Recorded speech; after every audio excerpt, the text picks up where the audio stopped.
그 문제가 되는 게시글을 삭제하고 저에 대해서 사과하지 않는 한 일주일 후부터 저는 고소 들어갑니다. 제가 필요하면 이 소송에 한 10억 정도도 쓸 각오가 되어 있습니다.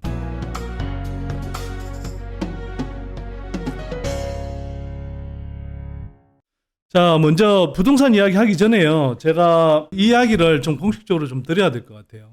사실은 제가 부동산 이야기를 시작하면서부터 2008년에 글로벌 금융위기 오기 직전에 제가 부동산 대폭락 시대가 온다라는 책을 내면서 그때부터 폭락론자라는 이제 딱지가 붙기 시작했고, 또 부동산 이른바 이제 기득권 세력이라고 하는 그 기득권 세력들의 이제 집중 포화를 맞으면서 제가 이제 반대되는 논리들을 계속 이제 전개해왔기 때문에 그와 관련해서 저에 대해서 굉장히 많은 공격들이 쏟아졌죠. 저는 진짜 이거는 제가 자신 있게 말씀드릴 수 있는데요. 박순혁 이사님이 이 K배터리 관련해서 이렇게 공격받는 거는 제가 경험한 거에 비하면 저는 제가 볼 땐 좀 약가예요, 솔직히.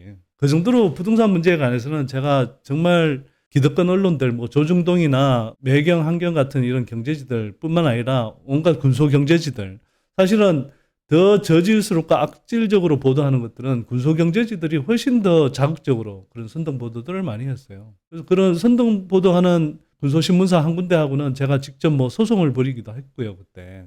근데 언론들은 사실 법적으로 걸기가 쉽진 않아요. 웬만큼 뭐 잘못 보도하지 않는 한. 근데 뭐 이걸 넘어서서 부동산 카페 같은 데서 주로 뭐 주거 문제를 그냥 집값 오르내리는 문제, 재테크 차원의 문제, 뭐 이런 걸로 보면서 저를 눈엣 가시처럼 여기는 그 사람들이 늘 이제 부동산 카페 같은 데 진치고 막 저에 대해서 조롱하고 온갖 비난글들을 쓰고 뭐 이런 경우들이 되게 많았죠. 그럼에도 불구하고 저는 뭐 웬만한 수준이면 그냥 경고 정도를 하는 선에서 그치고 그동안 소송을 제대로 하지 않았습니다, 사실은.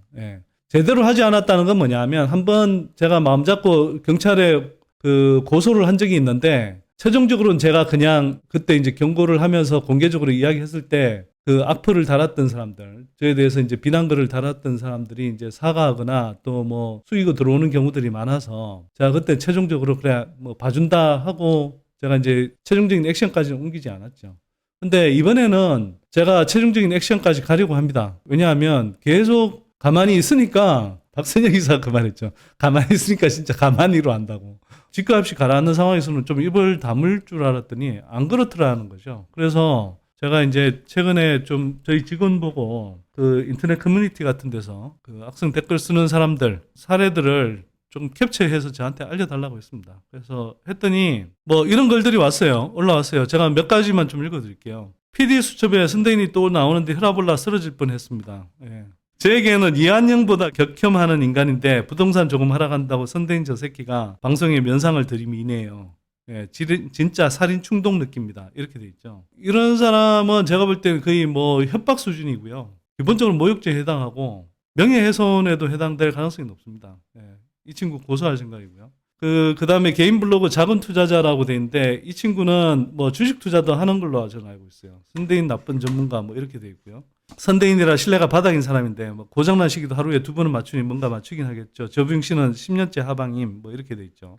부동산 칼럼으로 먹히지 않아 유튜브도 부동산이 아니고 뭐 이렇게 돼 있고, 특히 이제 배터리 아저씨 만나고 나서부터 2차 전지 쪽 방송을 많이 하고 있는데 그러다 보니 뭐 이런 식으로 이야기를 하는 것 같아요. 이 사람들 눈에는 제가 어떤 취지로 뭐 방송을 하고 있는지 이제 보이지 않는 것 같고, 지네들이 부동산 문제를 재테크 관점에서 보다 보니 얘가 재테크에서 뭐 주식으로 업종을 바꿨나 보다. 부동산 못 맞추더니 주식 가서 뭐 이제 시어하고 있다 뭐 이런 식의 이제 관점으로 이제 보는 거죠. 이거 말고요. 조금 더 심한 걸 보여드릴게요. 이건 예어편이고요. 왜 선대인 같은 X가 다시 나오지 이렇게 돼 있죠. 이미 2007년부터 주구장창 노래를 불렀구나. 15년째 변하지 않는 조만간 쪽박 찬다. 아직 멀었다. 도대체 그들이 말하는 조만간은 언제인지. 제가 이 부분 관련해서 저에 대해서 몇 가지 까는 사람들의 주요 레파토리를 조금 설명을 해드릴게요. 그리고 이걸 그 사람들이 보든 안 보든 저는 설명을 할 거고요.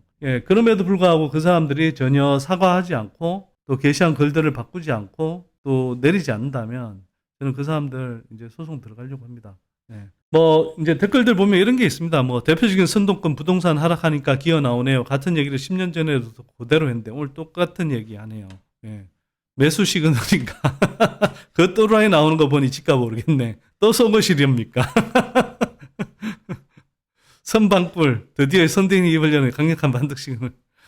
선대인 다른 건 몰라도 인간은 안 돼요. 언제부터 기후재질인데. 예. 13년도 책인데 미래를 정확하게 반대로 맞춘 것 같네요. 예.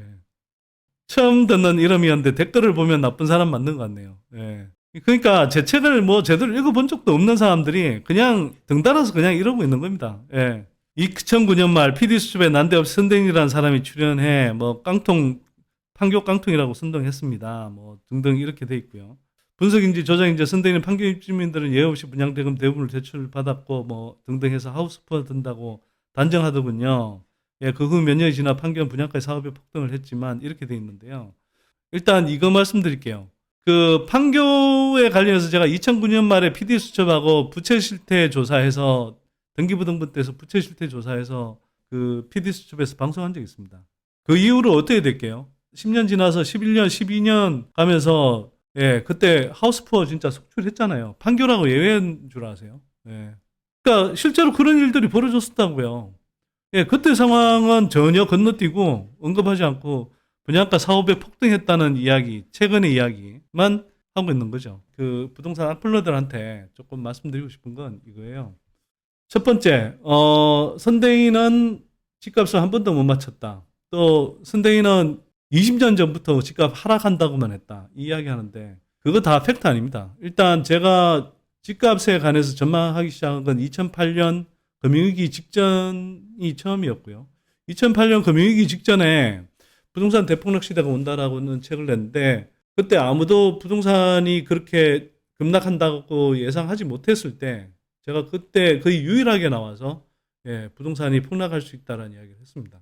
실제로 그 직후에 그 글로벌 금융위기가 본격화하면서 예, 6개월 만에 서울 수도권 실거래가 기준으로 한 25% 떨어졌죠. 그 다음에 2009년 1월부터 10월까지 이명박 정부가 이제 부동산 부양책을 쓰고, 그 다음에 그때는 더 중요했던 게 뭐냐면, 글로벌 금융위기 이후에 지금하고는 좀 완전히 다른 사이클인데요. 제로금리와 무제한 양적 완화를 실시했죠. 그러다 보니까 시장의 유동성이 워낙 퍼졌고, 떨어졌던 집값의 한 80% 가까이를 10개월 만에 회복했습니다. 그 다음에 어떻게 될게요? 2009년 10월부터 한 2013년 정도까지 수도권 집값이 계속 굴곡을 보이지만 내리막길을 걸었습니다. 예. 그러다가 이제 2014년에 이제 바닥을 치고 특히 2014년 하반기에 최경환 전 부총리의 빚내스 집사라 정책이 본격화하면서 그리고 지속되는 유동성 이제 완화 흐름이 지속되면서 그리고 코로나 시기에 문재인 정부의 다주택자 규제는 막으면서 신혼부부, 무주택자, 청년층들한테는 대출 규제를 확 풀어주는 제2차 빚내스 집사라 정책을 실시하는 바람에 연끌족 투기 폭등이 일어났죠. 제가 부동산 관련해서 최근 세 권을 썼는데 앞에 그 2008년 글로벌 금융위기 직전에 썼던 책 그리고 2009년 10월에 그때 이제 한참 반등하고 있을 때 위험한 경제학이라는 책을 내서 이 반등은 일시적인 반등기이고 다시 내리막길을 상당히 오랫동안 걸을 수밖에 없다라는 이야기를 했고 그 책이 나온 지 한 달 후에 수도권 주택시장이 고점을 찍고 2013년까지 내리막길을 걸었고요. 그래서 사실 두 권의 책은 국내 어떤 전문가보다 제가 정확하게 맞췄다고 자부합니다. 지금이야 뭐 한문도 교수님도 있고 이현철 소장도 있고 뭐 이종호 센터장님처럼 이코노미스트 분들도 뭐 그런 경고들을 많이 하지만 2008년 당시에 저처럼 그렇게 뚜렷한 목소리로 그렇게 경고를 했던 사람은 드물었어요, 사실은. 그 당시에.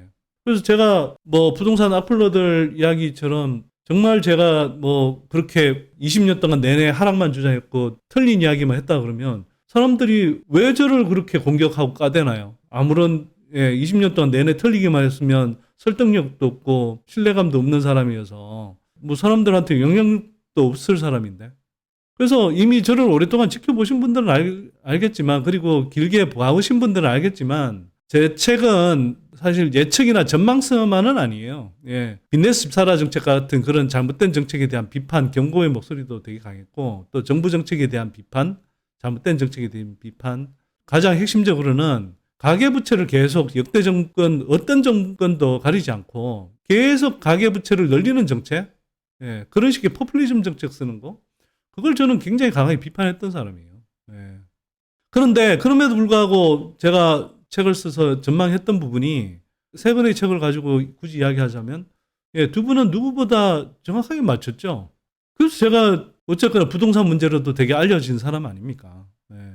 2013년에 쓴 선대인 미친 부동산을 말하다라는 그 책도 내용의 80% 이상은 뭐냐면, 그 당시에, 예, 계속 다른 나라들은 가계부채 다이어트를 유도하는데 한국 정부만 계속 빚내서 집 사라 정책을 쓰고 있고, 예, 거기에 대한 어떤 비판, 그리고 한국 언론들, 뭐 조중동이나 매경, 한경 같은, 예, 언론들이 계속 말도 안 되는 그 논리들을 갖다 대면서 계속 뭐 집값 오른다라고 선동할 때 그 논리들을 비판하는 그런 반박하는 내용들이 80%가 넘어요. 집값 전망에 가는 부분은 한 20%나 될라나? 그 정도도 아마 잘 안 될 겁니다. 예. 그것도 무조건 하락한다가 아니었고요. 시나리오별로 이렇게 제가 이제 설명한 내용이 있고, 제가 그 당시에 그렇게 이야기했던 것은 2008년 글로벌 금융위기 이후에 양적 완화 그리고 제로 금리가 진행되다가 그 무렵부터 해서 이제 미국이 테이퍼링 들어가면서 양적 완화를 조금씩 이제 걷어들일, 예, 시그널을 보내고 있었거든요. 예, 그런 상황에서 한국이 가계부채를 늘리고 있는 상황은 바람직하지 않다고 해서 제가 이제 그 책을 썼던 겁니다. 예. 근데 그 이듬해 이제 최경환이, 예, 무지막지한 빚내서 집 사라 정책을 쓰고, 또 거기에 대해서, 예, 미국 연준의 양적 완화 축소가 계속 지연되고 등등 하면서 결과적으로 틀린 책이 됐죠. 그 당시 시점으로 보면. 근데 그렇게 이어지면서 부동산 시장이 상승세로 접어들 때 저라고 계속 제가 뭐 하락세를 주장할 만큼 그렇게 상승이 이어지고 있는 그런 상황들을 제가 몰랐을까요? 저는 어차피 집값이 오르기를 원하지 않는 사람이고요. 재테크 또는 뭐 투기 관점에서 선동하는 사람들이 굉장히 많은데, 예, 그 목소리에 힘을 보태고 싶지 않았던 사람이에요. 집값이 오른다라고 말하지 않고 이렇게 언론들이 거짓 불응으로 이렇게 선동하고 있는데, 예, 이런 거짓 선동에 자꾸 속지 마시라. 뭐 대표적으로 2015년 이후에 집값이 오를 때도 이게 사실은 유동성 가격 때문에 오르는 것이지, 예, 주택 공급 부족 때문에 오르는 게 아니다. 그래서 이런 선동에 넘어가지 마시라. 그리고 제가 늘 일관되게 말했던 메시지는, 예, 무리하게 빚내서 집 사지 마시라. 예, 이런 이야기였어요. 예. 그리고 제가 늘 덧붙였죠. 소득되는 사람들은 뭐 어느 시점에서든 사시라. 자기가 실수요자라고, 진정한 실수요자라고 한다면 뭐 사는 거 안 말린다라고 분명히 이야기했고요. 근데 이걸 가지고 계속 뭐 이제 집값이 천년만년 떨어진다는 이야기만 계속 해댄 거죠. 그 악플 드는 사람들이 그렇게 이제 제 주장을 왜곡하고, 예, 그런 식으로 이제 계속 저를 뭐 조리돌림 해 간 거죠. 저에 대한 공격의 이제 주요 레파토리 중에 또 하나가 뭐냐면, 그 선댕이는 어디에 맨날 집을 샀다, 집값 떨어진다고 하면서, 그 사람들 주장입니다. 집값 떨어진다고 하면서 어디에 집을 샀다더라. 예. 근데 보면은 이게 다 자기네들 뭐 부동산 업자들이 영업하는 지역인가 봐요. 뭐 예를 들어서 송파구 장지동에 뭐 분양할 때는, 야, 장지동에 아파트 뭐 지는 뭐 집값 떨어진다고 해서 책 팔아먹고, 예, 장지동에 아파트를 샀다더라. 또 뭐 화성동탄 분양할 때는 화성동탄에 뭐 아파트 몇 채를 샀다더라. 제가 그런 식으로 루머 나온 거, 예, 허위사실로 이렇게 계속 공격당한 거 다 합쳐보면 제가 아마 뭐 주택 한 수백 채는 매수한 사람이 될 거예요, 아마. 어떤 경우에는 제가 뭐 건물까지 샀다, 뭐 이런 루머가 들고 됐어요. 예. 제가 그때마다 늘 이야기했어요. 저는 집값이 안정될 때까지 가능하면 안 산다. 예. 거기다가 나도 뭐 나라는 사람도 집을 예, 못 살 이유야 없지만 집값이 제가 생각할 땐 과도하게 비싸다라고 생각하는 시점에 굳이 살 이유도 없다. 저는 제가 바라는 게 가능하면 저렴한 가격대에서 많은 국민들이 크게 빚내지 않고, 예, 쾌적한 주거 생활을 누릴 수 있도록 하는 것이 제 염원이었는데, 그걸 막지 못했을 뿐만 아니라 어쨌거나 무주택 서민들이 벼락거지라고 조롱받는 세태가 돼버렸잖아요. 예. 그리고 그 무주택 서민이라고 불리는 사람들 중에 또 일부는 뭐 저를 희생양 삼아서 또 선대인 때문에 뭐 선대인 말 믿고 집을 안 샀다. 예. 뭐 그런 사람들이 있어서 저는 뭐 정말 그런 사람들이 얼마나 되는지 뭐 모르겠습니다만, 예, 어쨌거나 그렇게 이야기하는 사람들이 있어서 그런 사람들에 대한 도의적인 미안함, 이런 것들 때문에, 예, 일부러 집을 안 샀어요, 사실은. 저는 지금 현재도 제 소유의 집이 없습니다. 예. 제가 따져보니까 아내하고 결혼하고 나서 열 몇 번을 이사를 다녔더라고요. 예. 짐 쌌다 풀었다. 여러 가지 이유로 뭐 그렇게 다니긴 했습니다만, 뭐 집을 살 수 있는 자금 여력이 없어서 안 산 것도 아닌데, 아내한테 참 미안하더라고요. 이번에도 얼마 전에 이제 불과 한 달여 전에 이사를 왔죠. 그때도 참 아내한테 미안하더라고요, 저는. 예. 미안한데요. 저는 그래도 떳떳하고 싶어요. 제가 어쨌거나 제 주장이 꼭 뭐 집을 사면 안 된다라는 주장이 아니었음에도 불구하고, 예. 그런 뭐 저를 공격하는 사람들한테 공격의 빌미를 주고 싶지도 않았고, 벼락거지로 불리는 사람들이 존재하는 현실에서 그분들에 대한 도의적인 미안함, 예. 이런 것들 때문에 안 샀습니다. 그래서 집을 소유하고 있지 않아요. 이거 분명히 다시 한번 밝히는데, 제가 뭐 어디에서 뭐 지는 집값 떨어진다고 하면서 선대인 지는 뒤로 몰래 가서 뭐 집을 어디서 부장받았다더라, 샀더라, 이렇게 이야기하는 사람들, 이런 사람들 제가 다 고소할 겁니다. 이건 허위사실에 의한 명예훼손이거든요. 예. 그리고 그런 식으로 이야기하는 사람들은 굉장히 비열한 사람들이에요, 제가 볼 때는. 왜 비열한 사람들이냐. 예, 제 주장을 반박한 게 아니라, 예, 저라는 사람을 예, 굉장히 위선적인 사람으로 몰아가면서 인신공격한 거잖아요. 그래서 그런 사람들은 제가 용서하지 않겠습니다. 그리고 가장 명백하게는 아까 뭐 제가 앞에서 보여드렸지만 저한테 쌍욕한 이완용 뭐 같은 새끼 뭐 이런 식으로 이야기한 그런 사람은요, 뭐 가장 기본적으로는 모욕죄부터 걸려야 될 겁니다. 그래서 제가 이번에는 이렇게 말씀을 드리는데요. 딱 한 번 기회를 줍니다. 예, 28일 자정까지 이 글들을 내리는 거에서 끝나지 않습니다. 이 글을 쓴 것에 더불어서 자기가 이런 글을 썼는데 그 같은 게시판에 내가 잘못 알았다. 그래서 내가 그 부분에 대해서 내가 잘못 표현한 부분에 대해서 사과한다. 이런 식의 사과문을 게재하거나 하지 않는다면 저는 그 사람 그냥 고소합니다. 예. 지금 이미 다 캡처 떠났고요. 제가 보여드린 건 일부분인데, 그래서 그 사람들은 제가 지금 말씀드린 것에 대해서 그 문제가 되는 게시글을 삭제하고 저에 대해서 사과하지 않는 한 일주일 후부터 저는 고소 들어갑니다. 제가 필요하면 이 소송에 예, 한 10억 정도도 쓸 각오가 되어 있습니다. 뭐 뭐 돈 자랑하는 거 별로 안 좋아하지만 여기서는 돈 자랑할게요. 뭐 소송비로 10억 정도 쓰는 것도 충분히 할 수 있는 사람입니다. 예. 얼마든지 할 테니까 뭐 일주일 후까지 그 제가 말씀드린 조치를 취하지 않으면 예, 각오하십시오.